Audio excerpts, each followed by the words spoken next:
Bismillah, walhamdulillah, wassalatu wassalam, ala man la nabiyya ba'dah, wa ala alihi wa ashabihi wa man ittaba'ahum bi ihsan ila yawmiddin, amma ba'd.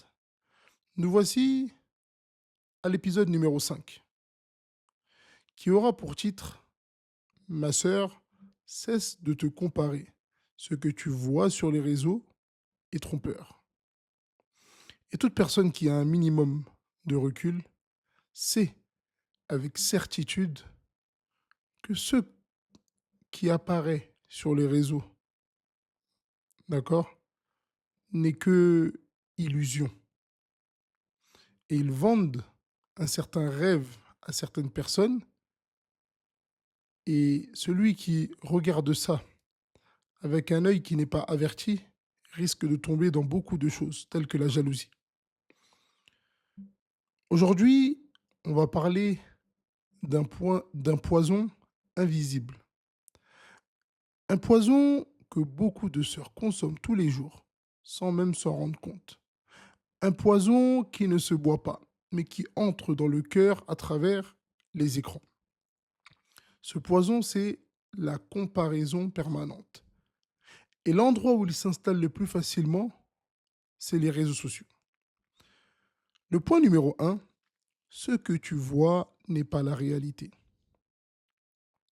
Tu regardes ton téléphone, tu vois des sœurs, toujours bien habillées, toujours souriantes, mariées, heureuses, enfants parfaits, propres, maison propre, mari idéal, voyage, à la Mecque, ensuite là-bas, ensuite là-bas.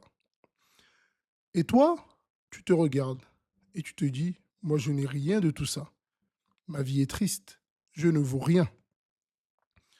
Mais ce que tu ne vois pas, ou ce que tu vois plutôt, ma sœur, n'est pas la réalité. C'est une sélection, une façade, un moment figé, une illusion.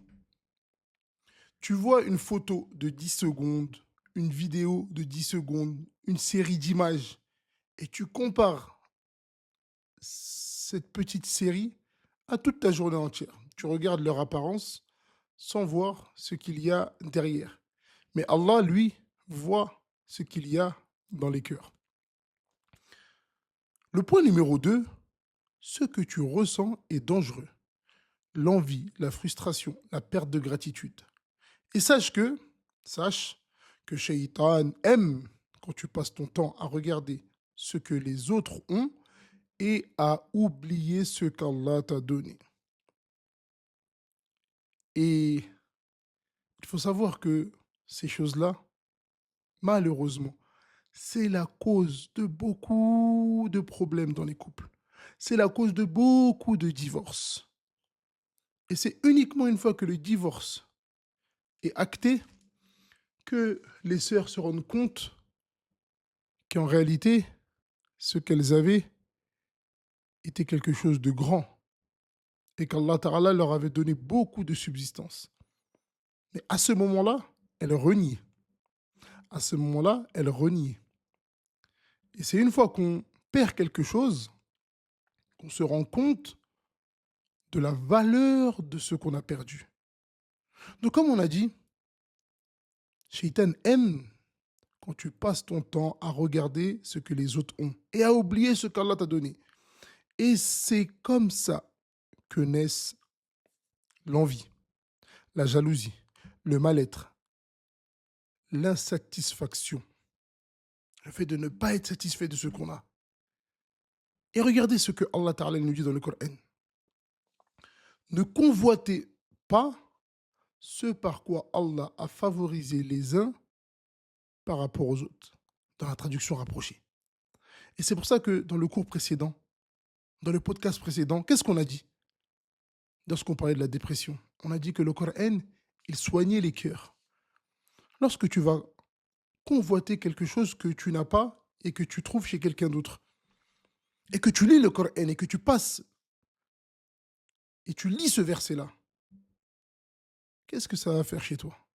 Ça va être une cause pour te soigner. Parce que ton Seigneur, qu'est-ce qu'il te dit? Ne convoitez pas ce par quoi Allah à favoriser les uns par rapport aux autres. Sache que ton cœur est précieux. Ne le salis pas avec de la rancune envers tes sœurs. Ne le remplis pas de douleur à cause d'un post Instagram. Le point numéro 3, Allah t'a donné exactement ce dont tu avais besoin. Tu n'as, tu n'as peut-être pas ce qu'elle a, mais elle non plus n'a peut-être pas ce que tu as. Tu n'as peut-être pas ce que tu veux, mais tu as sûrement ce dont ton cœur a besoin pour se rapprocher d'Allah. Allah Ta'ala nous dit, traduction rapprochée, c'est nous qui avons réparti entre eux leur subsistance dans la vie d'ici-bas. Et tout ce qu'Allah y fait, bien évidemment, c'est avec sagesse. Si tu crois en Allah, alors tu crois que ta part est juste. Ce que tu n'as pas aujourd'hui, c'est peut-être une miséricorde. Ce que tu attends encore, c'est peut-être une protection. Ce que tu n'as pas encore reçu, c'est peut-être parce qu'Allah veut t'élever par la patience.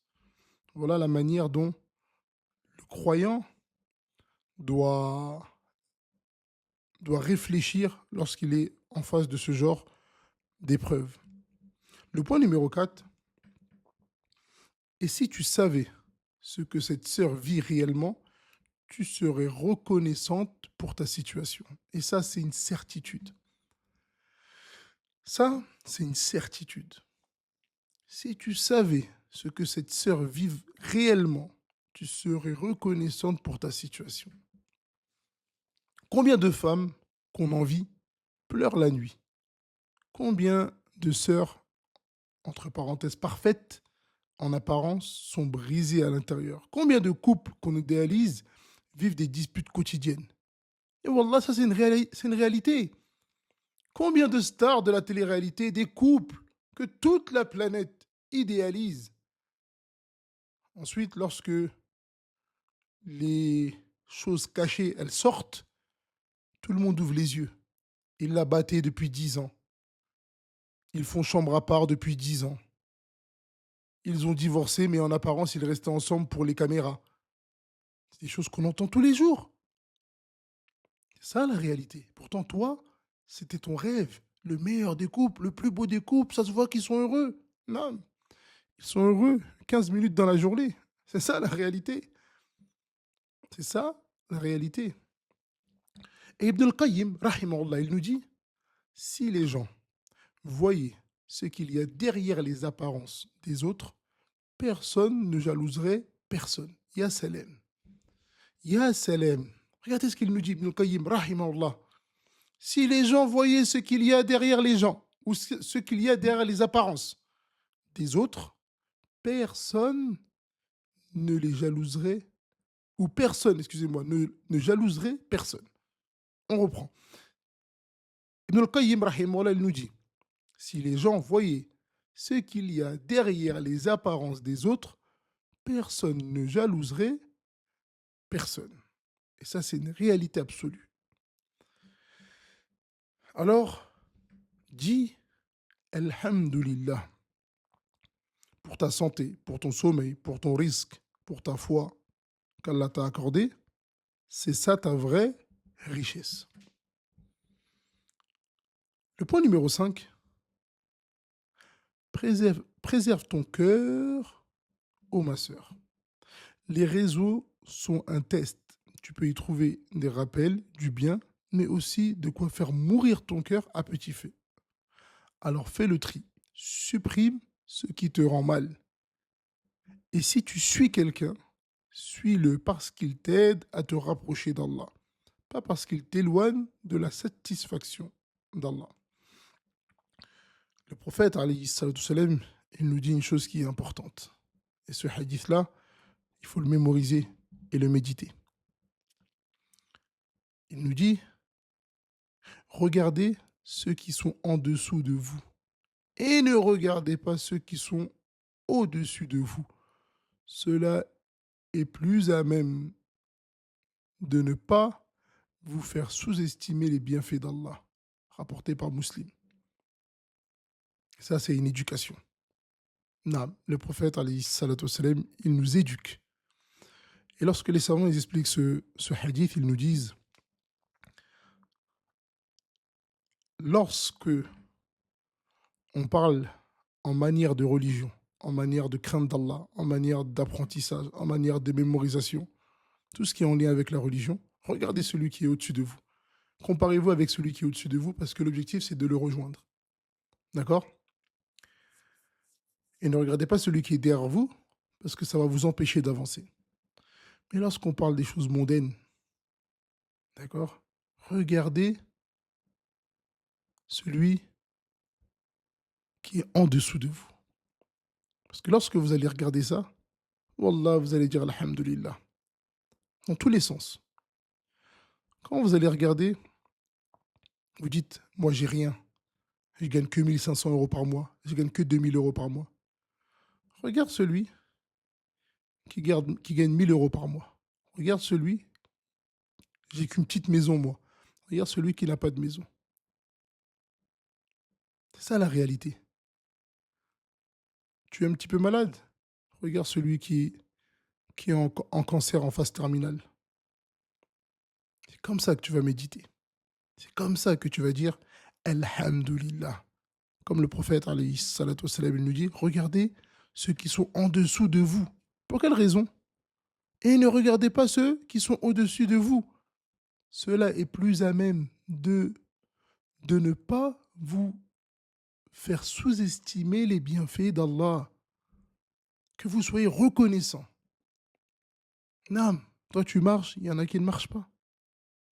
C'est ça la réalité. Toi tu marches, il y en a qui sont en fauteuil roulant. Celui qui est en fauteuil roulant, il y en a qui n'ont même pas d'argent pour avoir un fauteuil roulant électrique, ils ont un fauteuil roulant manuel. D'autres qui ont un fauteuil roulant, et lui, il regarde celui qui a un fauteuil roulant électrique, lui, il a un fauteuil roulant, il y en a d'autres qui n'ont même pas de fauteuil roulant, etc., etc. Là, il a la sagesse. N'enviez pas. Dites Alhamdulillah pour ce que notre Seigneur il nous a donné. Et lorsque vous avez besoin de quelque chose, ou vous voyez quelque chose que vous aimez chez votre frère, demandez à Allah Ta'ala de mettre la baraka dans la chose que vous voyez chez votre frère, Allahumma barak, et demandez la même chose pour vous ou meilleur. Mais ne cherchez pas que cette chose-là, elle disparaisse chez votre frère et que vous ayez cette chose-là. Et sache, ma sœur, que tu es unique, ton chemin est unique et ta valeur ne dépend pas de ce que tu montres, mais de ce que tu caches entre toi et Allah. Alors cesse de te comparer, protège ton cœur, rends-toi disponible pour Allah et souvenez-vous de la parole du prophète alayhi salatu wassalam, lorsqu'il nous dit « Quiconque s'humilie pour Allah, Allah l'élève ». Et c'est bien là la piété. Allahu ta'ala a'la wa a'lam. Wa sallallahu ala nabiyyina Muhammad wa ala alihi wa ashabihi ajma'in.